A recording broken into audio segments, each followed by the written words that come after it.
Sir నాకు జైలుకి వెళ్ళడం కూడా భయం లేదండి. ఈ కాటాటగాడి వాడి మనసులో కుక్క కదా హీరో సార్.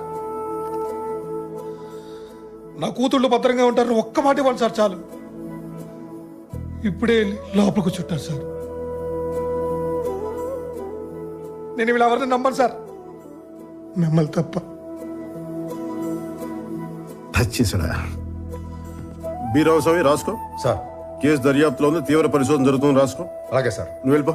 ఏంటి సార్ అరెస్ట్ చేయకుండా రూల్స్ అగేన్స్ట్ గా పంపించేస్తున్నారు? రూల్స్ కి అగేన్స్ట్ అంటే నేరం చేసిన లోపల కూర్చోబెట్టి మందు పోసి మర్యాదలు చేసే స్టేషన్ అనుకున్నావా ఇది? Srisailam tehsil reserve forest second division police station working and Bheemla Nayak, the most experience sub inspector of police in the whole division. That's the spirit boys. రే చెప్తున్నా, ఒక్క క్షణం ఉన్నావంటే కాళ్ళు కిళ్ళు ఎరగొడతాను, వెళ్ళిపో. ఏ సెబాస్టియన్ సార్ రాళ్ళు సరిపోతాయా? లేదు సార్.